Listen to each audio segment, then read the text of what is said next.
guys for coming. We'll just get going, even though some more people might join us as we go through the hour. So thank you so much for coming. My name's Chloe. I work in the Student Experience team in the Faculty of Science, and I'll be moderating this panel for you today. Before we do get started though, I would just like to take a moment to acknowledge the lands of the Wurundjeri people on which the university is built and on which I am living on today. They have been the custodians of these lands for thousands of years, and I would also like to acknowledge the traditional owners of the different lands on which you might be coming from this evening. And I'd like to just take a moment and pay our respects to their elders, past, present, and emerging. Thank you. So the next step, Science Next Steps, is all about kind of making decisions about what you're going to do next. And, you know, during this current time of unpredictability, I guess we wanted to have this panel with both some students and academics. So at various points of kind of their life stages and making decisions about what they might do next, to give you a little bit of perspective on the role that obstacles and setbacks can play in finding your path, no matter what stage you're in. And as I said, during this time of unpredictability, when we don't know exactly what the years to come will hold, we just want to take a moment and share some stories and remind you that facing difficulties is normal when you're working towards your goals, no matter what the context is. And the path to where you might end up or where you're going is not always linear. It's not always A to B. It can be very filled with lots of different obstacles or difficulties along the way. So in saying that, I'd like to get our panelists to turn on their videos if they could, so we can get them to introduce themselves. Thank you so much, guys. Wonderful. Perfect. Hi. Perfect. Thanks, guys. So I think I'll get you guys to introduce yourselves. We'll maybe start with you, Andrew. If you could just give a little bit about kind of maybe what you studied, how you ended up in your current role, and what it is that your current role involves, that would be great. Yep. So my name's Andrew Pask. I'm a professor of biosciences, obviously at the University of Melbourne. I studied biological science, not surprisingly, as my undergraduate degree at La Trobe University. That was, I thought at the time, a major setback. Speaking of setbacks, in fact, everything in my career, I would say, that has shaped my path, I thought initially was a setback for me, but I guess we'll talk more about that during the course of today. So I've finished my undergraduate degree. I did an honours year, then I went into the PhD program. I did lots of postdocs overseas, and then eventually found my way back to Melbourne, which was great. It's obviously where I'm from. And now I'm the domain leader in the School of Biosciences for molecular, cellular and developmental biology. And so, again, that was something I thought would be a really great leadership role for me in the last couple of years, that I could really do something to shape my school. But obviously with COVID being another major setback for me, it's come all about people management and not anything about what I thought this role would be for me. So anyway, that's where I am today. Perfect. Thanks for that, Andrew. Hayley? Hi, my name's Hayley Bajaya. I'm a senior lecturer in the School of Biosciences, and I specialise in genetics education. I haven't left Melbourne Uni for about 20 years. I think I've been here my whole career. I started here as an undergrad student, and I majored in genetics. No surprises there. I went on and did my honours year in genetics, and then I went straight in after that and did a PhD as well. So I completed my PhD just over 13 years ago. And it was not long after that I was really sort of ready to gear up and do research, but I was also at a point in my life where I wanted to have a family. And so I managed to work part-time over the next 7 years while I had 3 children and tried to do research part-time and also juggle parenthood. And then since then I've made a bit of a transition, done more studies in undergraduate teaching and e-learning design in order to sort of help me change my role into a teaching specialist and really sort of, contribute there to improving teaching quality. Awesome. Thanks for that, Hayley. Lockie, let's go with you next. Hi guys, my name's Lockie. I think Chloe's description of non-linear describes my pathway to the Doctor of Medicine really well. I'm in the first year of medicine, but I wanted to do medicine when I was in high school. I really liked the idea of it and almost got into it after high school, but just missed out. I did a couple of years of a science degree, but I didn't actually finish it. And then I went off and worked in music festivals during my 20s, which was a really, really fun career, really exciting. But as I got a little bit through my 20s, I started to realize it wasn't what I wanted to do for the rest of my life. I thought it was maybe a little bit of an unstable environment, and that's something we've recognized with coronavirus. And so then I reapplied to do a science degree at Melbourne and graduated last year, and here I am doing medicine. Full circle there. Simon, would you like to tell us a bit about yourself? Hello. So I'm definitely not from Melbourne. I was born in not a very nice part of southeast London in England, and I did very badly in high school, and I desperately wanted to study geography, but with a grade E for my high school exam in Britain, which is kind of like a VCE of something very low anyway, not possible. So I retook those exams at my own expense. I ended up getting a really good degree and eventually moving on to a PhD.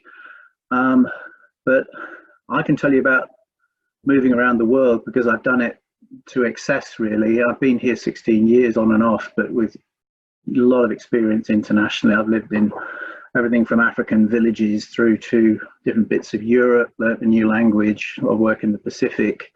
And I suppose it's an example of luck and circumstance, really. But I'll talk more about that later on. Yeah, I'm excited to hear a lot more about that, Simon. Jessie, would you like to finish off the introductions for us? Thanks. Yeah, before I begin my part of the introduction, I also wanted to acknowledge that I am on the Wurundjeri lands, and the University of Melbourne is also built on lands of the Dja Dja Wurrung, Boonwurrung and Yorta Yorta peoples. I acknowledge that sovereignty was never ceded and that the lands were stolen. Yeah, so I'm a little less professional than everyone else. I haven't really got pretty much I've only really got that high school diploma at this stage. So it's taken me a while to get through my bachelor's, I've tested things out. I changed my degree probably, 3 times. So I'm taking my sweet time. But whilst doing so, I've been doing like a lot of science comm work. I'm actually writing a paper myself. So I'm doing a lot of things that you probably would expect more of a graduate student or someone who's already finishing up their bachelor's degree. So that's kind of how things are on my end.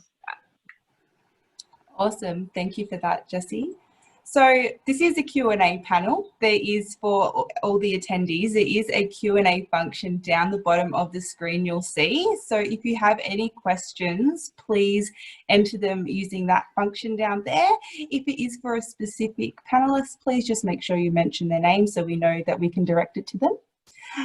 So I'm going to launch off with the questions, and I think we might just jump into something that this panel is all about.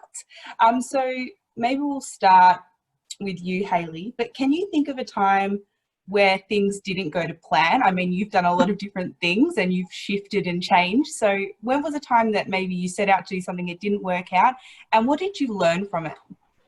I suppose my biggest sort of test came a few years ago when I did decide to become a teaching specialist. I think I had been thinking about it for a while, how I was going to sort of keep my career progressing and what I wanted to do. It was something that part of me was really, in some ways, not stuck, but I loved research, but I also felt that I had more options that I could explore. But I think I was kind of scared to sort of take that leap, and I sort of unceremoniously got pushed because of a lack of funding. So it's one of those things that you just sort of go, all right, well, the money's running out, I need a new job, and so you really then have to sort of think, what do I want to do? And what are my skills? What are my passions? You know, am I going to go back and start all over again and start a new degree and find a new career, or what do I really want to be doing? And I suppose now looking back, it was the best time, but at the time it was very unsettling because I was still working part-time and had 3 kids and everything. But deciding to then sort of take a leap of faith, and I enrolled online in a part-time course.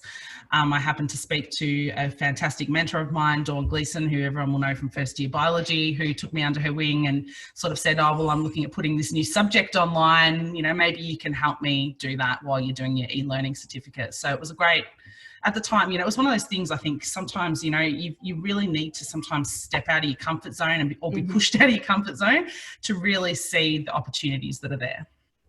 Yeah, it was at the time that was really unsettling. I wasn't in the best place. It was something that, you know, it was hard. But yeah. I definitely think when you're in a place of uncertainty or in the place of trying to make a decision and you don't know what you're going to choose, that can cause a lot of anxiety. And you're kind of like, once you almost make that decision, a lot of that anxiety can go away, but it's in that time trying to make those decisions where you're kind of feeling that.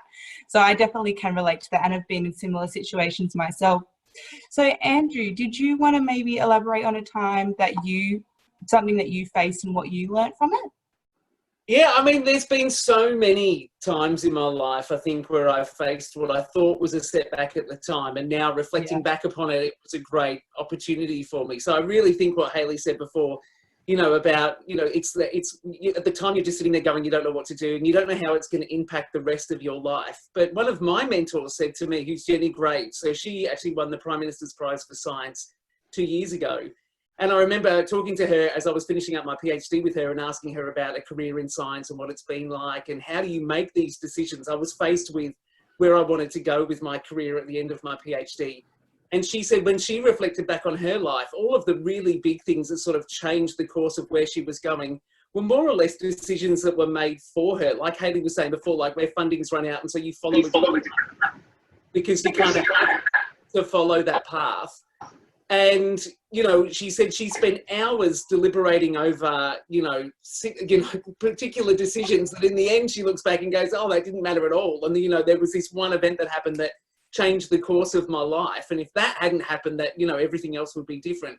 So it was good advice to get from her because I try to not sweat the decisions so much now when I'm faced with them and just kind of go like, nah, just kind of go with the flow and see what happens. And, you know, obviously it's worked out okay for me, but it's not always like that, right? Like, and as I said, there's been so many times. The biggest setback I thought was at the end of year 12. I didn't get the grade that I really wanted to. And so I got into biological science at La Trobe. It was my 7th preference on my form, right? So I had Melbourne science, Monash science. I even had like orthotics and prosthetics as one of the courses I wanted to do before La Trobe biological science. And then I ended up getting into La Trobe. And, you know, I started going like, oh, you know, I'm just going to try and do well and then I'll transfer at the end of first year to somewhere else. And I just fell in love with all of the teachers and the course material. It was so heavy prac work and it was just, I really fell in love with science and it just changed the whole course of my life. But I think, you know, I could have gotten into some crazy degree that I wasn't even interested in when I always had this passion for biology. I don't know why I hadn't chosen, you know, biology as my first preference. So anyway, it was kind of just one of those things that ended up happening fortuitously for me. Yeah, definitely. I missed out on a course by 0.8 of a mark in year 12, and it completely changed the trajectory of what I ended up doing, the people I met, and I wouldn't have it any other way. So I think that that's definitely an anxiety that people feel. But as you said, like you just change and you shift, and we're all very adaptable. So for sure. Yeah. So maybe we'll hear from maybe Lockie, and then I do have a couple of questions that have come through. So we'll just hear maybe about something that has happened to you and what you learnt, and then we'll go to some of the questions. One thing that I think I've learnt with my initial attempt at university when I was between the age of 18 and 20, and then I deferred and never went back, was at that time in my life, I was trying to do a lot of things at once. So I was playing sport on the weekend, I had a part-time job, I was doing uni, I had a girlfriend I was madly in love with, and I was actually doing too much all at once. And then it became a bit too much and I stopped uni And I quite regret that. I really think if I had have hung in there, I could have finished the degree and been on the process a bit earlier. So I sometimes think about some of the students I've met in the last couple of years when I was doing science as a mature age student, and a lot of my classmates were a bit similar. They were trying to do things really quickly. And I think my message to you guys in the audience would be, if you have a bad year or if things don't happen quite as quickly as you'd like, my advice is slow down and think about things and take a bit of extra time, because the next year could be much better and the result you're after could be just around the corner. So I think that's the biggest thing I've learned, is to slow down. That's great advice. I think that from meeting science students, packing a lot onto their plate is definitely something that I see across the board.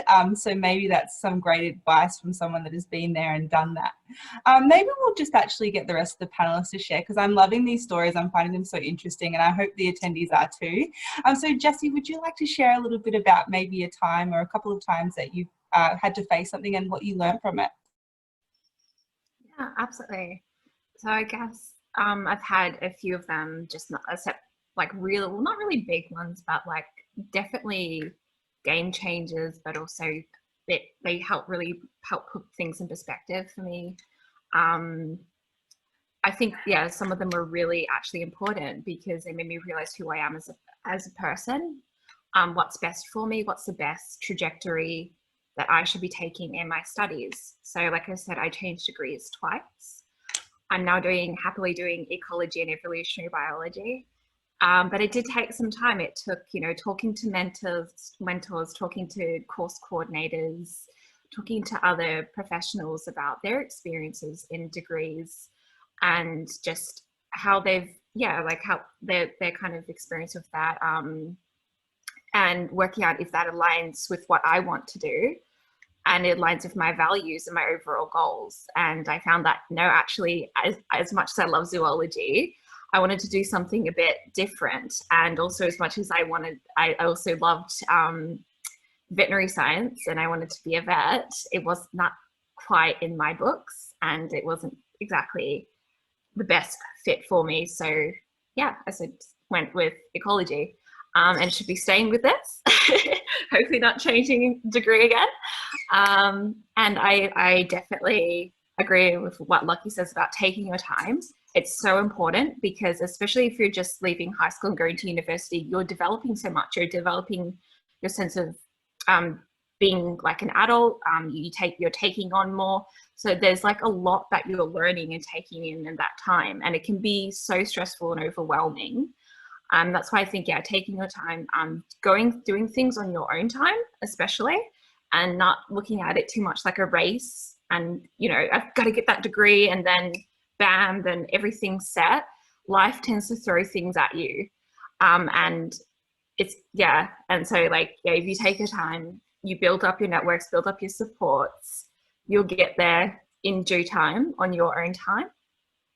So that's kind of like my advice, but also, yeah. I love that advice. I think that's great advice, Jessie. Thank you for that. Simon, would you like to share maybe, I know you've had a lot of experiences from what you've mentioned before, but maybe just the one time that something didn't go to plan and what you maybe learned from it? Thanks. So when I decided I might like to have a career in a university, I thought, well, you need a PhD. I looked around, I was in Thatcher's Britain, which means there wasn't any money to support that sort of stuff, and I just left and I went to the States. And after a couple of years, I finished all my coursework, because in the States you do coursework as well as writing a thesis, and I chose possibly the most difficult topic to get funded, which was soil and water conservation in post-socialist Burkina Faso in West Africa, which meant I had to learn a new language or two and get lots of money. And it took me 2 years. So basically I went back and lived with my parents in England and applied for funding. And finally, it was a big success. I got the highest student award that anybody had ever got. But it took 2 years of really struggling. And I pretty much had given up. I just thought I'll do a job in local government or something back in England. but I didn't really like England by that stage, and I wasn't really sure what to do. So that was a good example of kind of sticking with something and being persistent. And I think a lot of people who are younger have, I was 25 or so at the time, have stories like that where you've got a plan and it doesn't quite work out for a while. And the answer is that when you look back 20 years later, whether you did it in 1990 or 1992 really doesn't make any difference long term. There are other far more important things. Definitely, that's great. Thank you for that. So I'll just go to the first question that came in, and we've kind of already spoken a little bit about this, but someone's asked, do you have any thoughts on taking time off from work/uni, i.e. doing a gap year, and how this can impact your future? So did anyone have a gap year between... Jessie, did you want to maybe just speak on that one then? Yeah, absolutely. I say it's the best decision I ever made, because it gave me time to really put more things in perspective, to heal and recuperate, and to get that enthusiasm and motivation that I lost to continue on with the degree. So I absolutely would recommend taking a break or a gap year if that is best for you. And like I said, everyone goes through things life differently. Some of us have additional barriers and obstacles that we have to overcome. Like I myself suffer from several chronic disorders, like depression, anxiety, PTSD. So taking that break was it was life-saving too, as well as kind of helping to instill that passion and to ignite it again. So yeah, I definitely would recommend, if you find that you're in that state and you need to take a break to focus on other things in your life, go for it. That's great advice, and you're so right. You can't know what you want to do or choose the right direction if you haven't looked after yourself first and taken that time for yourself to make sure you're feeling okay. So thanks for that. We've got one here, another question. It says, what advice would you give someone who is yet to find their passion and their goal in their studies? Andrew, yes, I was going to choose you, so go for it. Yeah, so, I came from a family where nobody had gone to university before. I was a first-generation university goer. I was the only one in my family to go.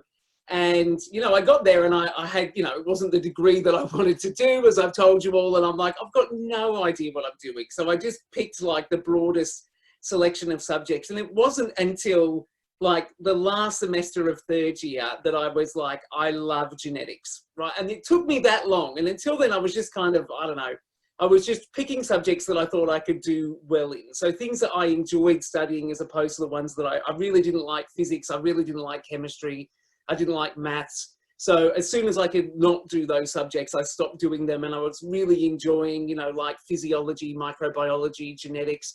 So I was just picking the subjects that I knew I was more interested in, and that's when I found my passion. So I got to the end of my third year, and I didn't do nearly as well in my genetics test as I thought I would. I got a C for genetics in third year, and I was devastated. I got 69. I was right on the cusp of a B, and I was like, oh, this is crap, and I was like, well, that's it. So I went to see my professor, who was Jenny Graves, and I said, I just want to know why I did so bad on the exam. I thought I did better than that. And she's like, oh, you were actually the second highest scoring student of the whole year, even though you got that grade. So I was like, so then that's when she offered me to do honours in her lab.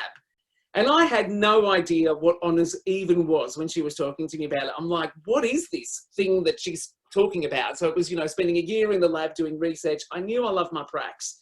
So I was like, oh, this sounds good. I don't have to leave university right away and figure out what I'm going to do with the rest of my life. So that was all good for me. So I was like, I will just start doing honours.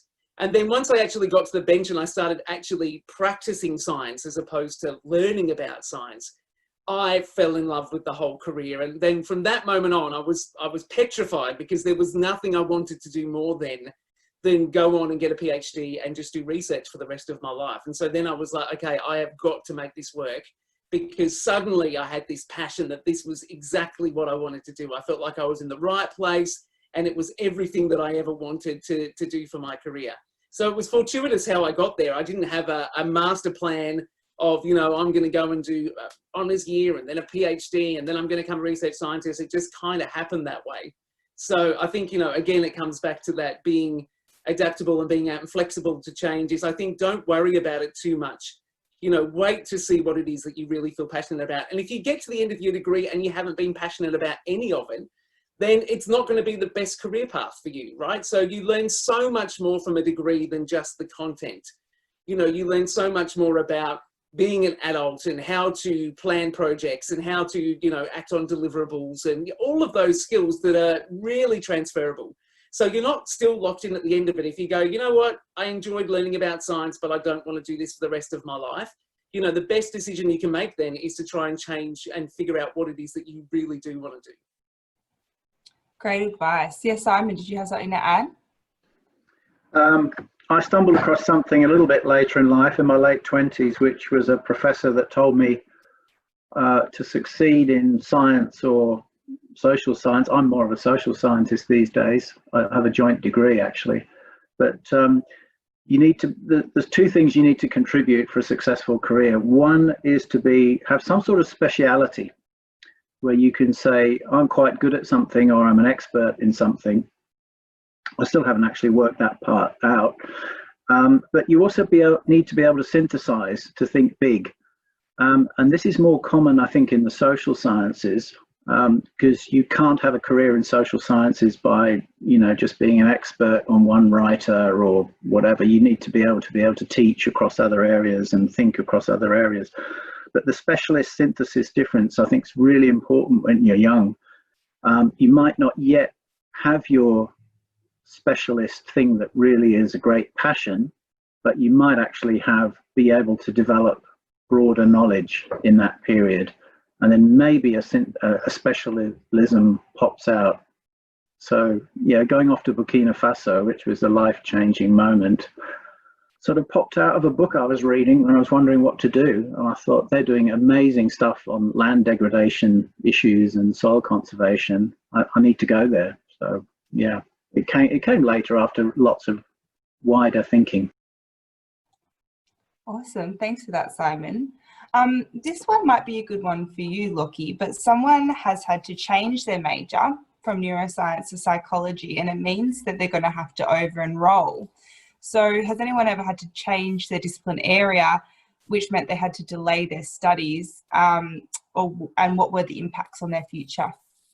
Yeah, I can definitely talk about that one a little bit. So I think in your situation, if you're deciding to change, I actually majored in neuroscience. So if you're deciding to change from neuro to psych, I think the most important thing is to not worry about that extra year that it might add to your degree. I have a couple of friends that we were all trying to get into medicine together, and one of them didn't get into medicine, but he was so determined that he wanted to start the next course next year that he decided to do another course. And he sometimes expresses to me that, oh, well, that other course that I started, it's not really what I want to do. I kind of wish I had have done medicine. And I remember saying to him at the time, well, you could always just slow down the process and try and get into medicine the following year. So in your case, if you're talking about, you know, maybe having to add a year of study so you can get into the psychology masters, I think that's you know, if that's what you're really passionate about, it's a great option, and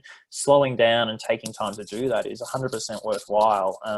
If, you know, you might only be in your early 20s at this stage, and when you look back on that when you're in your 30s or your 40s, you'll just think, what was I worried about? You know, it will seem like such a short period of time. Yeah, definitely. Andrew? And I guess I think the question is that they're asking, should they over-enroll though and try and do more subjects so they can keep on that path, right, without delaying for a year?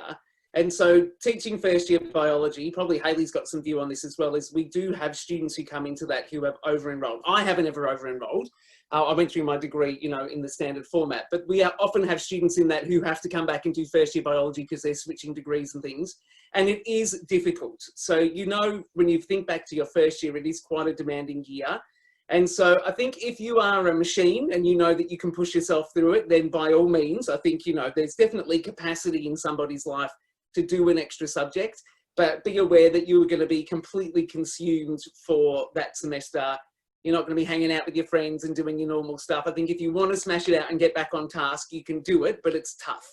So don't think it's going to be easy because it's a first year subject. None of these are. They're extremely content heavy. It's still a lot of material that you've got to learn and then regurgitate for an exam. So it is time consuming. So it isn't an easy ride going back and just picking up a first year subject. So I would give you that advice. Yeah. And yeah, you can't pour from an empty cup. So you have to make sure that you don't want to disadvantage yourself by overloading when maybe it's not the most important thing. Maybe I'll throw this one to you, Hayley, because you've got, kids, you're trying to work from home, we're in the middle of a pandemic. This question says, do you have any advice of how to tackle the experience of burnout? I'm sure a lot of students are feeling a bit burnt out at this point of semester trying to study online. Yeah, I think it's something that Jessie alluded to too. Like I have the same thing where I've had issues in my past where I have anxiety and depression that come as a result of that. And so I'm definitely a firm believer in looking after yourself, well and truly. I think it's also too about setting certain expectations and boundaries on ourselves and aspects of our lives.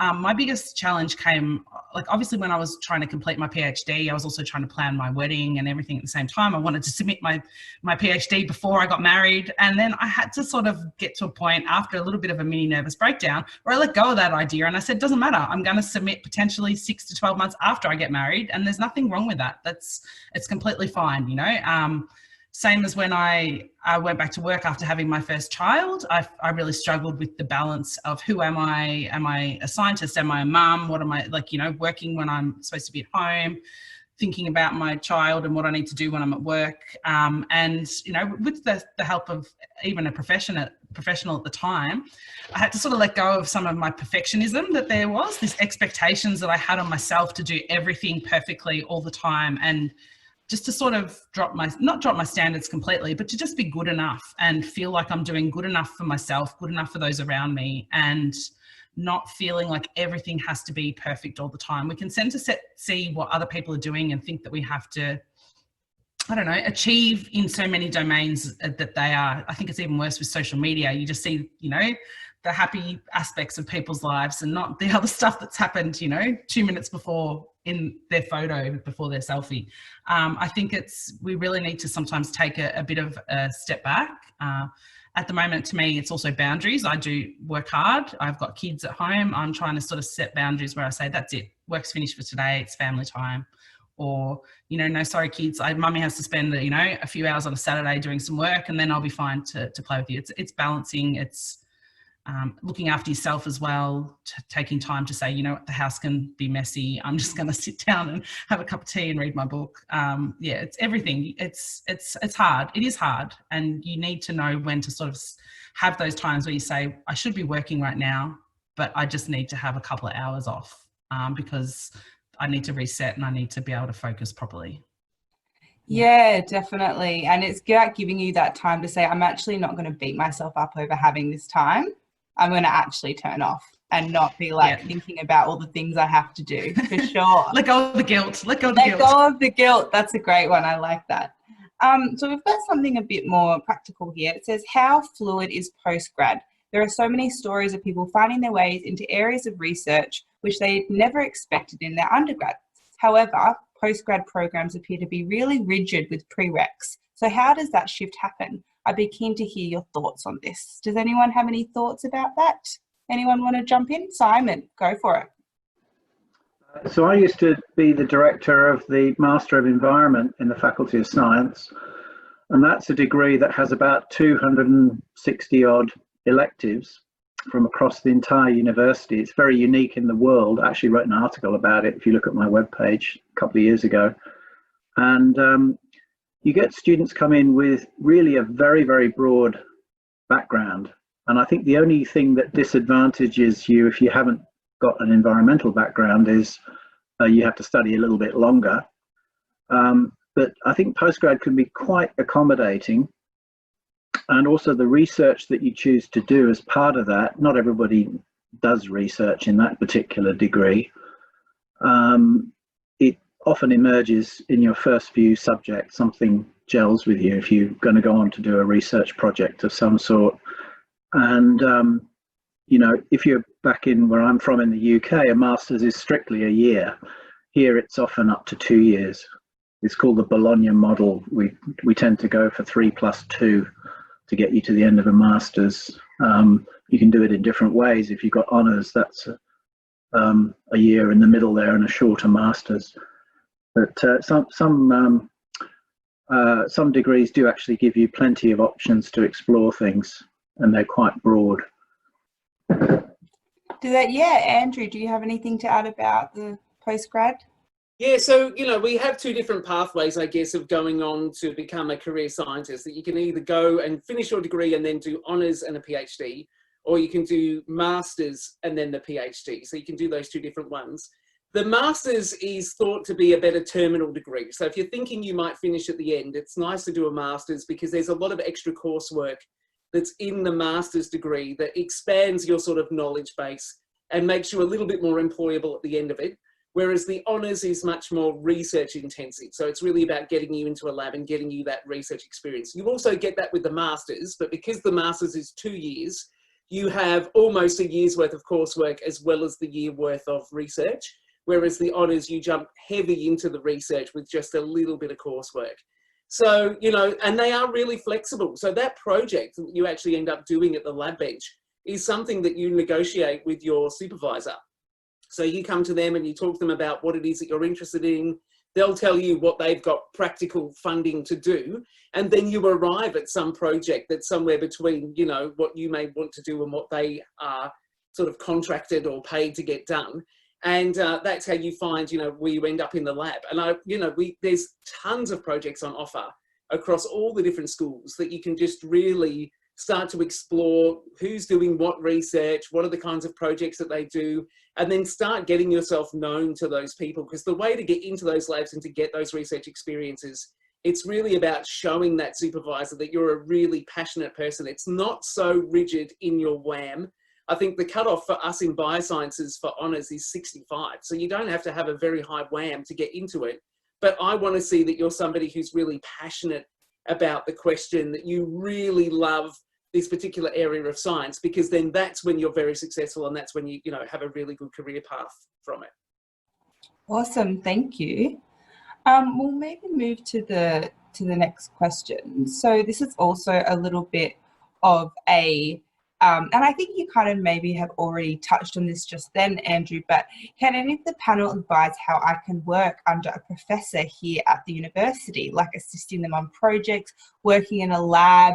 Do any of you have students help working with you in that capacity? And if so, how did they get that role with you? Anyone? Andrew again, yeah? Cool, sorry, I will stop talking after this, I promise. But yeah, no, again, all good. No one else raised their hand, so you're welcome to talk. It's all about, so the students who come up and see me after, we've done prac or we've had lecture or whatever, and they talk to me, there are coursework subjects that you can do that are actually a semester-long 100-hour spent in somebody's lab. So you actually get course credits for it. So that's what I would recommend you to do. Absolutely. I think everybody should do that in their degree, because as I said before, that aspect of actually doing science as opposed to learning about science is what really changed everything for me about how I perceived moving forward in this career path. And so I think having that real lab experience is just invaluable. You get to meet a whole bunch of students who are doing honours, masters, PhDs in those labs. So you can see whether you like what they're doing, or, like you like the kind of lifestyle that they have, and is it something that you want to do or not?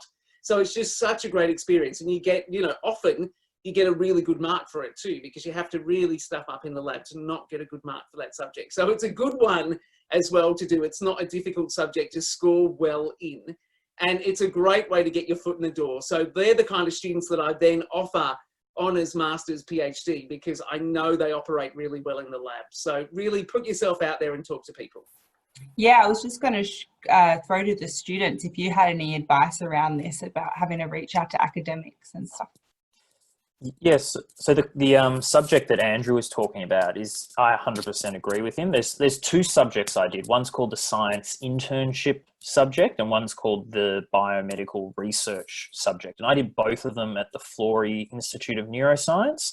And so I pretty much, at the end of last year, had either an honours program or a Doctor of Medicine option both of them lined up. So by doing that little subject in your degree, you give yourself this extra pathway into research.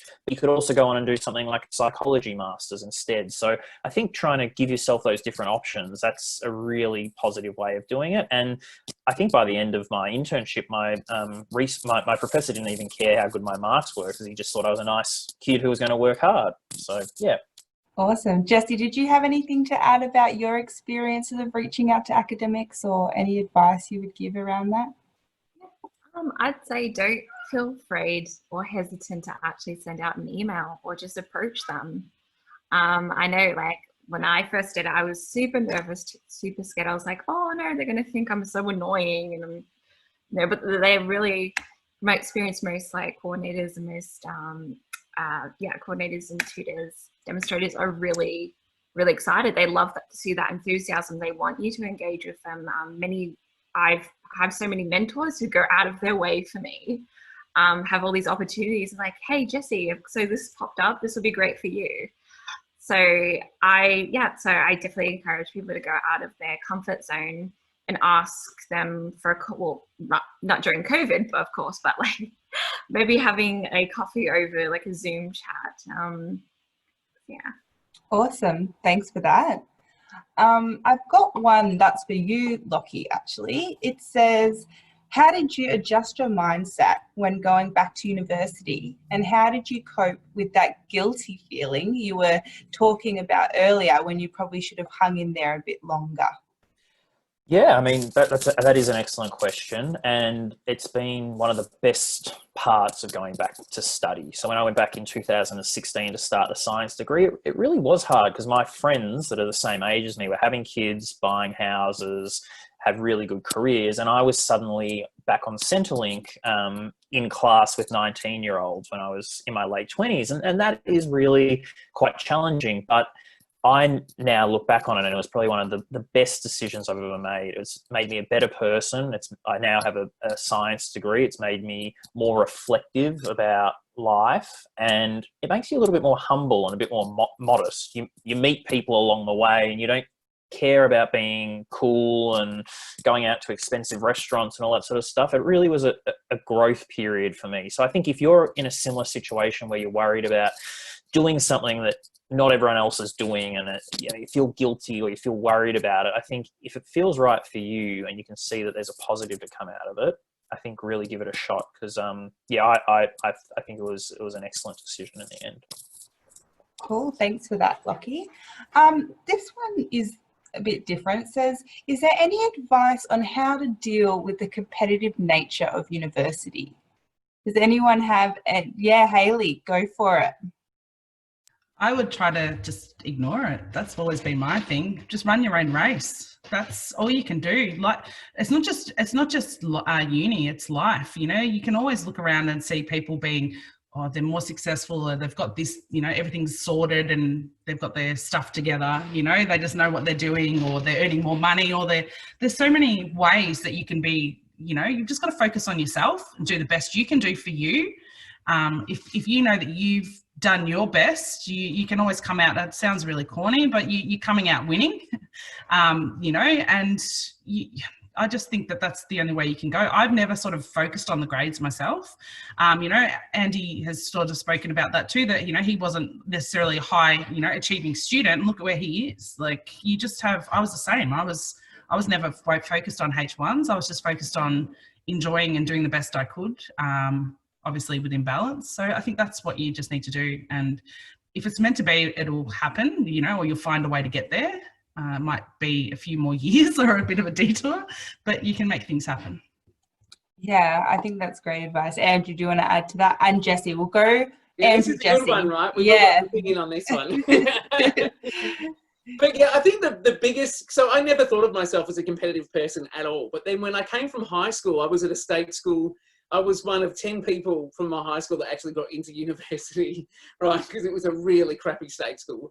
And then I was used to being like one of the smarter kids from high school. And then that's the great normalizer when you come to university, right? Like, everybody's got the same ATAR. Everybody's just as smart as you are. And I think I had a bit of trouble adjusting to that in first year, just going like, oh, you know, I used to think I was smart, but now it seems like everyone around me is so much smarter.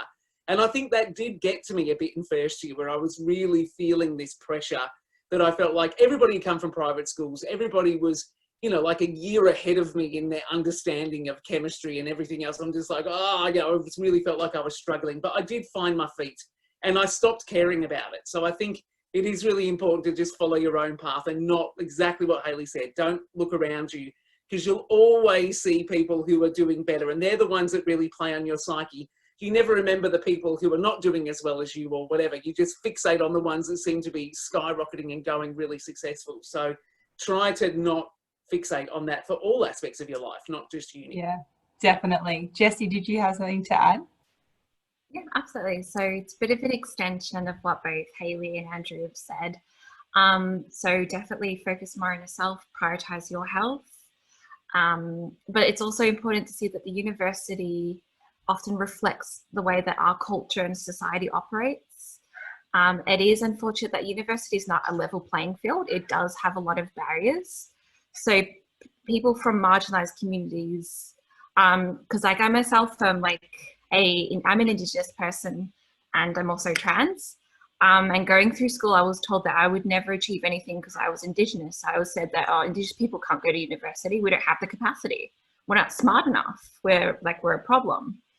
And going through university, I encountered some people who still had those views, or who thought that I was getting special treatment, and it does weigh down upon you really heavily. It makes you feel guilty. So it is important to see that the university as an institution was founded upon oppression of people, and it was intended for wealthy white males. And so we have a lot of work to do towards dismantling that and making it more accessible for not just marginalized people, but for everyone, because, you know, education is life-saving. Everyone deserves an education. Education will uplift people. It will close prisons. It will help bring a more equal society. And it's a shame to see that the university is going towards more like a business corporate kind of thing, if I might say. But if you have the capacity, absolutely join your student unions, join your the activism spaces on campus to make it a better place, to make it more accessible for everyone. And I definitely reach out to some of the departments at UMSU and maybe consider doing a workshop, because I think, yeah, we do need to address the competitive nature, but I think it's a symptom of a wider problem within the university, but also within our society in general. So yeah, I'll probably leave it there before I go on a tangent about how to, decolonize, decolonize, but you can't compare yourself when, as Jessie said, not everyone is starting at the same level at all. So there's actually no validity in comparing yourself to others when as Jessie had eloquently put it, not everyone's starting at the same position anyway. So we'll go on to another question here. And this is a bit more about kind of trying to figure out how to change your mindset when you have faced a couple of difficulties. It says, I failed multiple subjects during my first year because of personal issues. This has affected my WAM. Now I'm really lacking confidence in myself, and they get really nervous before they submit an assignment and stress about trying to raise their WAM because, you know, they're feeling like it's going to hold so much weight, and they're trying not to fail. Is there any advice you could give this person on how to maybe overcome this mindset and not put so much weight, I guess, on these assignments and not get so nervous? Yes, Andrew. So I'm sure Hayley will have a lot to say on this as well. Andrew and Hayley. We so badly want our students to do well, right? Like that is our primary thing that we want to do as a lecturer, is we really want you to do well. And so if you're ever experiencing anxiety, stress around taking the exams, handing an assignment, I can't express enough how important it is to talk to your lecturers, to the person who's teaching the course to you. There is so many things that they can do. You know, they can talk to you to help you, you know, understand what is it that you're worried about? Why are you stressed about this assignment? What is, you know, are you not understanding? Is it something about that, or is it just the nature of the assignment itself? You know, you can kind of get to the bottom of these things really easily. And then there are time extensions that are given to people that have stress and anxiety for exams, for handing in assignments. There's all these things in place that the university has there that if you just ask for them, there's so many things that they can do for you to make you feel less anxious. So I have heaps of students come to me after an exam and just say, you know, I really stuffed up the exam. I was so nervous. I'm so nervous before an exam. I can't concentrate. I get really stressed. I get really anxious. And I'm like, you know, we have a whole system for this. You can get like an extra hour to sit the exam. You can sit it in your own little room. You don't have to sit with everybody else. And then, you know, whatever you need to make you feel really calm and relaxed so that you can do the best that you can on that exam. We're not about trying to stress you out or make it really demanding. We want to extract that information from you, and we want the best learning outcomes. We want you to really learn the material and to be able to show us that you've learned it. So I think if you understand that that's what your lecturer is really about, and that going to see them, you can really help yourself over these hurdles. I think that's just such an important mindset to get into, is that it's not us and them, you know, and we're up there trying to test you and ask really tough questions so you can't answer it. We really genuinely want you to learn, and we really genuinely want you to do well. And we will do anything we can to facilitate that for you. So again, go and talk to your lecturers. Just go and engage with them. And I think it will immediately relieve that stress, especially if you're doing an assignment, you're sitting there, you're staring at the computer going, I just don't know what I'm doing. Talk to somebody about it, you know, because somebody can just give you that bit of information that you can then just get over those hurdles, and it will change your whole mindset of how you do your degree. Yeah, I think when you're in that negative mindset, you don't sit inside that vacuum, reach outside of it. Don't let those thoughts just bang around in your head. Reach out to someone. The university has, you know, lots of psychological and counselling services as well to support you, or reach out to peers, or reach out to your faculty. You know, send me an email. I will always respond. I work in student experience. We can link you up with some services if that's what's needed. I will go Hayley and then we'll go Jessie, just because Hayley did have her hand up. Yeah, no, I definitely agree with a lot of Andy was saying. Especially, I think too, I'm less inclined, especially if a student emails me in advance and says, look, I'm really struggling with this, you know, can you, you know, talk me through it, or is it possible to get an extension?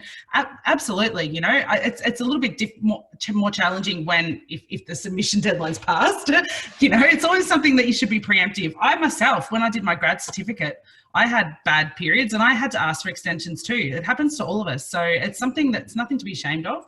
But I suppose I would like to also sort of re-emphasize, maybe just focus on doing your best work, understanding what the assignment is requiring, and just do the best you can possibly do on that piece of work, rather than focusing on the outcome of increasing your WAM. You know, I think that if you can just focus on doing the best you can possibly do, then the rest will follow. And if you're constantly just thinking, oh, I need to get a good grade, otherwise my WAM's not going to increase, that's a lot of extra baggage that you're carrying then, I think, when doing that piece of assessment. Jessie? Yeah, I was going to add that if you're consistently having issues with assessments and exams, you can get a disability adjustment plan with the university. I have one. I have one for exams. So instead of doing it in that big nasty, you know, the Royal, so I haven't done that in years, so I even forget the building's name, like the Royal Exhibition Building. You can actually choose to do it in, like, you can do it in a pod. You can do it like in your own little space. So there are some systems in place to support you so that you can do the best you can, and you can, you know, pass those assignments and pass that subject. So I definitely recommend reaching out to the disability services at the university and getting a plan set up. Awesome. That's some great, very practical advice, guys. I love that. So we only have a few minutes left, and that has just absolutely flown by. I can't believe that we've only got a few minutes left, but I have one last question for Lockie and Jessie, and I think it's good to finish from the student perspective, because this is a student, no offence to the academics, but this is a student event. So it says, as more mature students in your respective degrees, do you feel better equipped for your course? And what were the biggest challenges doing your course as a mature student, and how did you overcome them, I think? I'll throw to Lockie first. Yeah, I think there's two sides to this coin. So sometimes I'm actually envious of the kids that have come straight out of school, because they seem really clued in with biology and chemistry and maths. They're really sharp with it. And in contrast, I was quite rusty when I came back to study as a mature age student. But the opposite side is that you do have that sense of patience. And I'm not sure if Jessie is the same, but I think when I decided in my late 20s to go back and do medicine, I thought, well, you know, I'm going to do it. It might take a couple of years longer than other people, but I'm just going to slowly do it and I'm going to work hard. And I think that has been a big positive. So if you are a mature age student, or even if you're not, trying to have that sort of that patient, you know, approach to things, I think that's the best bit of advice I could give. Jessie? Yeah, absolutely. Being a mature age student, taking my time, it has taught me a lot about patience. And also, I guess, being persistent and just realizing that there's no set goal for anything, that and there's like no age range for a degree. And it just so happens that, yes, a lot of people undertaking a bachelor's degree, you'll find, especially the few first years, they will come straight from high school, but from what I've noticed, a lot actually get super burnt out and they end up dropping out of the degree because they just haven't taken that time to kind of spread things out and figure out what they want to do, but also kind of better acquaint them to like the adult world and the responsibilities of being an adult and how to navigate all of this because you're being bombarded so much. So I guess I'll just stress it once again, take your time, do what's best for you, reach out and get the supports that you need. There's no shame in it. And there's no age restriction for taking a degree. Like everyone deserves education. Everyone deserves to have an awesome degree under their belt. Yeah. Awesome. We're just going to have one little way to round it off. I'm just going to throw to each panelist, and I just want you to maybe just give one bit of advice that you'd like students to take away from this. Does that sound okay to everyone? One little bit of advice. All right, Andrew, we'll start with you. And we'll I did have my hand up first. Yes, you did. Yeah, I would say what I said back at the beginning, which is don't sweat the decisions. I think we spend a lot of time thinking that this is going to be the biggest decision that's going to change the course of our life. And the truth is, it isn't. So I think I would say, don't sweat those decisions. Think, just kind of go along with where your life is taking you and don't worry too much about it. Cool. Thank you. Hayley? I would say, if life throws you lemons, make lemonade. I don't know. No, I think just make the most of those opportunities where you're pushed outside your comfort zone. It can be unsettling, but you can really learn some amazing things about yourself. You get some opportunities that present themselves that you wouldn't otherwise have realised were there. And so I think that, it might not be your plan A, but plans B's and C's can work out really well too. So you'll figure it out. Yeah, and your plan B might end up being your plan A, or you might wish to have been your plan A all along. Jessie? Yeah, definitely do things in your own time. Also, don't feel like you're an imposter. I know I had terrible imposter syndrome during my did a course of my degree. I would just definitely say that you're not an imposter. You have every right to be there. You learn the way you want to. You engage the way you want to. You don't have to fit a standard. You be unequivocally and unapologetically yourself. Awesome. I love that, Jessie. Simon? So if you look at my website, which is just my name with net on the end, you'll see a resume of failures. That lists the $11 million in grants I haven't got, the papers that have been rejected, the jobs I never got. There's actually a job where I showed up on the wrong day for the interview. That's so embarrassing. So embarrassing. Don't do that. But there's a quote somewhere on there that says, from Clive James, famous Australian writer. He says, generally it's our failures that civilize us. Triumph just confirms us in our habits. And so we all need failures along the way, I think. And I certainly had plenty. And, I don't regret them, but things could have gone more smoothly, perhaps. So I think really embrace that it's not going to be great. COVID's bad. It's going to be bad for all of us, and we'll push through. Thanks for that, Simon. And Lockie? So my main message throughout this has been being patient and not rushing into things. But one last bit of advice I'd give is that doing my science degree, I did science ambassador, I did an internship at the Florey, I did volunteering with low socioeconomic students, I volunteered on open day, I volunteered on all sorts of different days. And the more volunteering I did, the more people I met, like the people in the science faculty. That's why I've been invited to help out today. And it just opened up a whole range of different things. So like the best place to be is Melbourne Uni. It's great, and try and be involved. Instead of just doing classes, get involved in some of those things. Contact Chloe and say, how can I get involved in the science faculty? And it will just make your time so much better. So yeah, that's my bit of advice. Awesome. Thanks for that. Science Ambassador applications do open next week, guys, if you're looking for that opportunity. Do it. It's fun. So thanks. I'm going to wrap it up. We have run a bit over time.